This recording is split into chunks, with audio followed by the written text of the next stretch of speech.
नमस्कार साथियों, exam port 22 के चैनल पर हृदय की अनंत गहराइयों से आप सभी का स्वागत है। अभिनंदन है। आशा है आप सभी लोग बहुत अच्छे होंगे।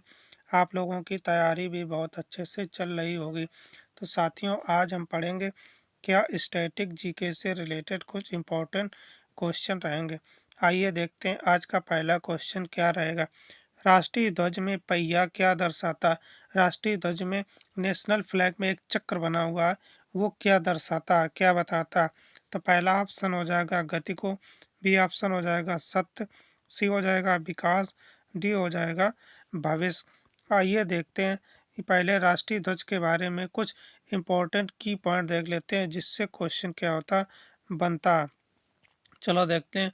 नेशनल फ्लैग भारत का जो राष्ट्रीय ध्वज है उसके बारे में, इसके लंबाई चौड़ाई का अनुपात कभी कभी पूछ लिया जाता है। तो इसकी लंबाई का अनुपात होता है 3:2। इसकी लंबाई चौड़ाई का जो अनुपात होता है वो 3:2 होता है। लंबाई जो होता है 3 होती है और चौड़ाई जो होती है वो 2 होती है। आइए देख लेते हैं और इसके बारे में जानकारी। अगर नेशनल फ्लैग को हम देखते हैं, भारत के राष्ट्रीय ध्वज को, तो उसमें 3 पट्टियाँ बनी होती हैं इस तरीके से। जो पहली जो होती है वो केसरिया रंग की होती है। कैसी होती है साथियों? तो केसरिया रंग की होती है। केसरिया रंग जो है वो किससे दर्शाता है? ये साहस को दर्शाता है। किसको? साहस को दर्शाता है। बीच में जो होती है वो सफ़ेद पट्टी होती है। सफ़ेद पट्टी किसको दर्शाता है? ये शांति को दर्शाता है, सफ़ेद पट्टी। इसके बाद नीचे जो होती है वो हरे कलर की पट्टी होती है, हरे रंग की पट्टी होती है। वो किसको दर्शाती है? वो देश के विकास और पौधे के जीवन को दर्शाती है। और इसमें एक नीले कलर का चक्र होता है जिसे क्या कहते हैं? अशोक चक्र के रूप में जाना जाता है। और इसमें कितनी 24 तीलियां होती हैं। क्या होती हैं? 24 तीलियां होती हैं। इसे अशोक चक्र भी कहा जाता है। और देख लेते हैं की पॉइंट क्या रहेंगे। एक सिंपल सा क्वेश्चन बनता है इससे। चलो देखते हैं। जो भारत का राष्ट्रीय ध्वज है ये संविधान सभा में, यानी संविधान में किसे कब अपनाया गया था? तो इसे अपनाया गया था 22 जुलाई 1947 को। इसे अपनाया गया था 22 जुलाई 1947 को, 1947 को भारत के संविधान सभा में, यानी संविधान में इसे अपनाया गया था, नेशनल फ्लैग को, राष्ट्रीय ध्वज को। तो इस आइए इस क्वेश्चन का राइट आंसर देखते हैं क्या हो जाएगा। तो इस क्वेश्चन का राइट आंसर हो जाएगा बी। अशोक चक्र जो है, जो पहिया है उसके अंदर बना हुआ, वो किसको दर्शाता है? तो सत्य को दर्शाता है। तो इसका राइट आंसर हो जाएगा बी। आइए अगला क्वेश्चन देखते हैं क्या रहेगा। बहुत ही अच्छा क्वेश्चन है ये। चलो देखते हैं। हो जाएगा भारत में जैव भौगोलिक क्षेत्र की संख्या क्या है? क्या पूछी गई? संख्या के बारे में पूछी गई, जैव भौगोलिक क्षेत्र की। तो पहला ऑप्शन हो जाएगा 2 यानी 2, बी हो जाएगा 10 यानी 10, सी हो जाएगा 5 यानी 5, डी हो जाएगा 6 यानी 6। ये पूछा गया है।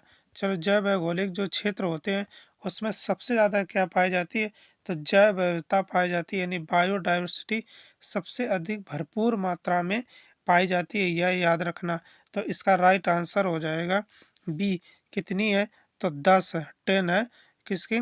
जैव जैव भौगोलिक क्षेत्रों की संख्या जो है वो 10 होती है और इसमें जैव विविधता भरपूर मात्रा में पाई जाती है, ये याद रखना।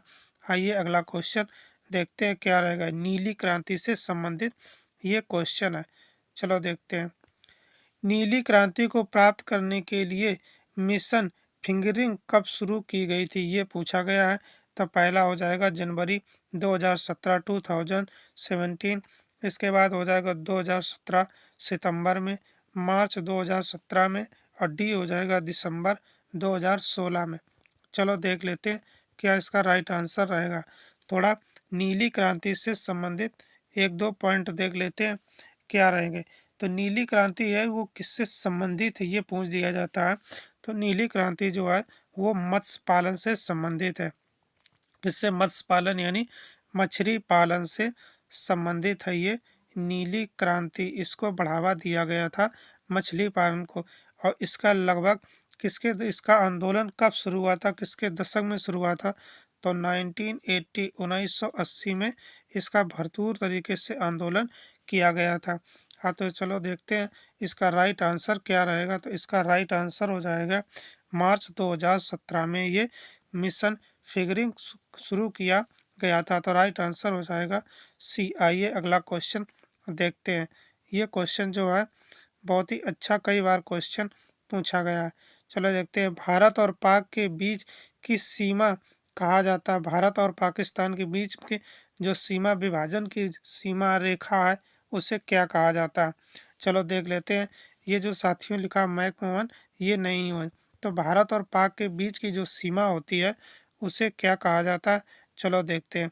तो उसे रेड क्लिप कहा जाता है। क्या कहा जाता है? रेड क्लिप रेखा कहा जाता है।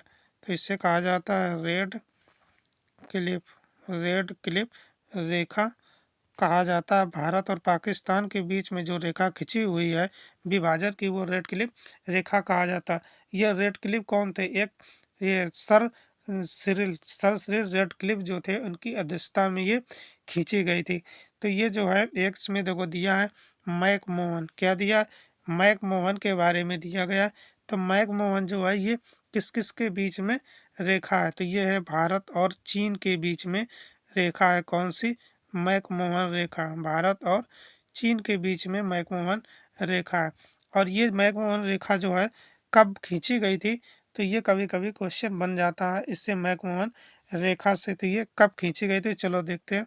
ये 1914 यानी 1914 में ये खींची गई थी मैकमोहन रेखा। 1914 में किसके? शिमला शिमला समझौता जब हुआ था तब ये रेखा खींची गई थी। मैकमोहन रेखा भारत और चीन के बीच में शिमला समझौता पर खींची गई थी। पाकिस्तान और भारत के बीच में रेड क्लिप रेखा, ये आप लोग याद रखेंगे। तो इस क्वेश्चन का हमने राइट आंसर बता दिया और मैकमोहन रेखा के बारे में बता दिया। आशा है कि आप लोगों को समझ में आ गया होगा। आइए अगला क्वेश्चन देखते हैं क्या रहेगा। ये एलोरा की गुफाओं से संबंधित क्वेश्चन है। तो एलोरा की गुफाएं हैं क्या, ये पूछा गया किस स्टेट में स्थित है। तो पहला हो जाएगा कर्नाटक, बी हो जाएगा मध्य प्रदेश, सी हो जाएगा महाराष्ट्र और डी हो जाएगा राजस्थान। चलो देख लेते हैं क्या इसका राइट आंसर रहेगा। एलोरा की गुफाओं के बारे में थोड़ा जानकारी कर लेते हैं। तो ये एलोरा की जो गुफाएं हैं ये किसकी किससे संबंधित, किसकी बनी हुई है गुफाएं ज़्यादातर? तो ये हिंदू और बौद्ध जन्म से संबंधित है। किससे? हिंदू और बौद्ध, हिंदू बौद्ध और जैन। किससे? हिंदू बौद्ध और जैन की यहाँ पर क्या प्रतिमाएं बनी हुई हैं, गुफाओं में मूर्तियाँ बनी हुई, इससे संबंधित हैं एलोरा की गुफाएं। और कहाँ पर हैं ये पूछ लिया जाता है। तो इसका राइट आंसर हो जाएगा महाराष्ट्र। कहाँ हो जाएगा? महाराष्ट्र में। कहाँ पर है? तो महाराष्ट्र के अंदर एक है कौन सा? औरंगाबाद। इसमें कहाँ पर स्थित है? तो औरंगाबाद में स्थित है। औरंगाबाद तो महाराष्ट्र में है। कौन सा? औरंगाबाद। वहाँ पर ये कहाँ से? एलोरा की गुफाएं स्थित है। आइए अगला क्वेश्चन देखते हैं क्या रहेगा। नेक्स्ट क्वेश्चन है संकलन द्वारा कौन सी त्रुटियां ऐड हैं, ये पूछा गया। कौन सी त्रुटियों को जोड़ा जाता है संकलन द्वारा? तो पहला ऑप्शन हो जाएगा तार्किक त्रुटियां, बी हो जाएगा हार्डवेयर त्रुटियां, सी हो जाएगा भाषा त्रुटियां, डी हो जाएगा छवि त्रुटियां। तो किस प्रकार की त्रुटियों के बारे में बताया गया? तो इसका राइट आंसर हो जाएगा कौन सा? ए यानी तार्किक त्रुटियों को इसमें ऐड किया गया। तो राइट आंसर रहेगा ए। आइए अगला क्वेश्चन देखते हैं क्या रहेगा। ये नदी से संबंधित क्वेश्चन है, अलकनंदा नदी से संबंधित क्वेश्चन है। चलो देख लेते हैं क्या। अलकनंदा नदी के किनारे कौन सा शहर स्थित है? तो सिटी के बारे में पूछा गया। कौन सी सिटी अलकनंदा नदी के किनारे स्थित है? तो पहला ऑप्शन हो जाएगा बद्रीनाथ, बी हो जाएगा अयोध्या, सी हो जाएगा इलाहाबाद और डी हो जाएगा लखनऊ। चलो देखते हैं क्या इसका राइट आंसर रहेगा। अगर हम अलकनंदा के बारे में थोड़ा जानकारी देख लेते हैं, अलकनंदा नदी के किनारे कौन कौन शहर स्थित है, कुछ तीर्थ स्थल भी स्थित हैं, इसके बारे में देख लेते हैं। अलकनंदा नदी जो है ये कहाँ बहती है? उत्तराखंड राज्य में बहती है। कहाँ पर? उत्तराखंड राज्य की एक हिमालय नदी है ये। कौन सी? उत्तराखंड राज्य की ये हिमालय नदी है। चलो देख लेते हैं कौन कौन से शहर या कुछ तीर्थ स्थल हैं, इनके बारे में देख लेते हैं। तो 4 तीर्थ स्थल याद रखेंगे, इसी से क्वेश्चन बन जाता है। चलो देखते हैं कौन कौन 4 तीर्थ स्थल है। तो पहला याद रखना देवप्रयाग। कौन सा? देवप्रयाग, इसी नदी के किनारे स्थित है। कौन सा? एक हो जाएगा देवप्रयाग, और इसके बाद कौन सा हो जाएगा? रुद्रप्रयाग। तो ये 4 याद रखेंगे, रुद्रप्रयाग। इसके बाद और देख लेते हैं कौन सा रहेगा। देवप्रयाग हो गया, रुद्रप्रयाग हो गया, बद्रीनाथ और विष्णु प्रयाग, ये 2 याद रखना। बद्रीनाथ, विष्णु प्रयाग, विष्णु प्रयाग याद रखना, और बद्रीनाथ याद रखना, बद्रीनाथ। ये 4 स्थल, तीर्थ स्थल जो हैं, ये अलकनंदा नदी के किनारे स्थित है। तो इसका राइट आंसर देखते हैं क्या रहेगा। देखो पहले में हो जाएगा देवप्रयाग, रुद्रप्रयाग, विष्णु प्रयाग और बद्रीनाथ। ये 4 तीर्थ स्थल जो हैं वो कौन सी अलकनंदा नदी के किनारे स्थित है। चलो इसका राइट आंसर देखते हैं क्या रहेंगे। अब तो आप लोग समझ गए होंगे। तो इसका राइट आंसर हो जाएगा ए। कौन सा हो जाएगा? बद्रीनाथ इसके किनारे स्थित है। आइए अगला क्वेश्चन देखते हैं क्या रहेगा। ये क्वेश्चन हम एक बार पहले पढ़ा चुके हैं। चलो देखते हैं। दीवाने एक खास इनमें से किस स्मारक में है? दीवाने एक खास, साथ ही इसका ऑप्शन नहीं टाइप हो पाया, मगर दीवाने एक खास के बारे में एक बार हम पढ़ा चुके हैं। तो किस स्मारक में स्थित है ये पूछा गया।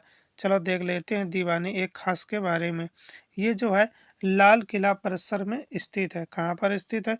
ये लाल किला परिसर में, लाल किला में एक कक्ष है, उसी में ये लाल किला के परिसर में, उन्हें प्रांगण में एक कक्ष है, वहाँ पर स्थित है। तो लाल किला परिसर में स्थित है। परिसर, लाल किला परिसर के अंदर ये दीवाने एक खास जो है वहीं पर स्थित है। वही इसका ये इसका राइट आंसर हो जाएगा। आइए अगला क्वेश्चन देखते हैं क्या रहेगा। भारत के राज्य के बारे में पूछा गया है। चलो देखते हैं। भारत के किस राज्य की सबसे लंबी तटरेखा है? तटरेखा के बारे में पूछा है। भारत की सबसे लंबी तटरेखा किस राज्य की है? तो पहला ऑप्शन हो जाएगा केरल, बी हो जाएगा तमिलनाडु, सी हो जाएगा महाराष्ट्र, और डी हो जाएगा गुजरात। चलो देखते हैं क्या इसका राइट आंसर हो जाएगा। तो सबसे लंबी जो तटरेखा जो है वो फर्स्ट नंबर पे, तो वो हो जाएगी गुजरात। तो इसका राइट आंसर हो जाएगा गुजरात। और ये कितनी है ये पूछ लिया जाता है, तो ये हो जाएगी कितनी? 1600 किलोमीटर, 1600, चलो फिर सही से लिख देते हैं, 1110, 1600 किलोमीटर, यानी 1600 किलोमीटर। ये है पहले नंबर पे। और दूसरे नंबर पे भी पूछ दी जाती है, तो कौन सी है? तो सेकेंड नंबर की देख लेते हैं कौन सी सबसे लंबी तटरेखा है। तो ये हो जाएगी आंध्र प्रदेश की। किसकी हो जाएगी? आंध्र प्रदेश की जो है वो सब सेकेंड नंबर पर लंबी तटरेखा है। तो कितनी है ये पूछ दिया था। तो 974 किलोमीटर, यानी 1974 किलोमीटर है। तो फर्स्ट नंबर पे कौन सी है? फर्स्ट नंबर पे है वो जो है वो गुजरात की तटरेखा है, 1600 किलोमीटर। और इसके बाद सेकेंड नंबर पे आंध्र प्रदेश की 1974 किलोमीटर। तो इसका राइट आंसर हो जाएगा डी, यानी गुजरात। आइए अगला क्वेश्चन देखते हैं क्या रहेगा। आज का ये लास्ट क्वेश्चन है। चलो देखते हैं। भारत के किस राज्य में सर्वाधिक वर्षा होती है? सबसे ज़्यादा वर्षा किस राज्य में होती है? तो पहला ऑप्शन हो जाएगा मेघालय, बी हो जाएगा राजस्थान, सी हो जाएगा उत्तराखंड, और डी हो जाएगा केरल। चलो देखते हैं क्या इसका राइट आंसर रहेगा। सबसे ज़्यादा वर्षा पूछी गई है, तो इसका राइट आंसर हो जाएगा कौन सा? मेघालय। कौन? मेघालय में सबसे ज़्यादा वर्षा होती है। तो मेघालय में कहाँ पर स्थित होती ये पूछ दिया जाता। तो एक गांव है मेघालय में, कौन सा? मासीराम। मासीराम जो है वहीं पर सबसे ज़्यादा वर्षा होती है। मानसिन राम, मानसीराम जो गांव है वहीं पर सबसे ज़्यादा वर्षा होती। इसे बादलों की भूमि भी कहा जाता। क्या कहा जाता? बादलों की भूमि, बादलों की भूमि भी कहा जाता है। क्यों कहा जाता है यहाँ पर बादलों की भूमि इसे? क्योंकि यहाँ पर 12 मास, साल में 12 महीने, यानी वर्ष के 12 महीने 12 महीने तक इसमें वर्षा होती ही रहती है।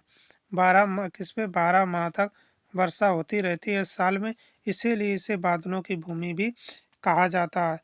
तो साथियों, आज के हमारे ये इम्पोर्टेंट क्वेश्चन थे स्टैटिक जीके से संबंधित।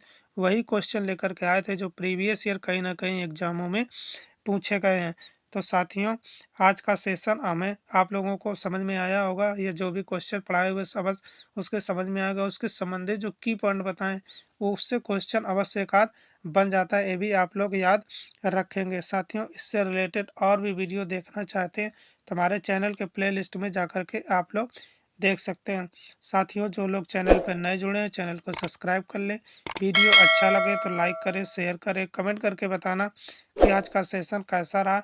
लाइक कर दिया करें जिससे हमें बहुत ही मोटिवेशन मिलता है। साथियों, अपना अमूल्य समय निकाल कर हमारे चैनल पर जुड़ने के लिए, हमारा वीडियो देखने के लिए बहुत बहुत धन्यवाद। Thanks for watching this video.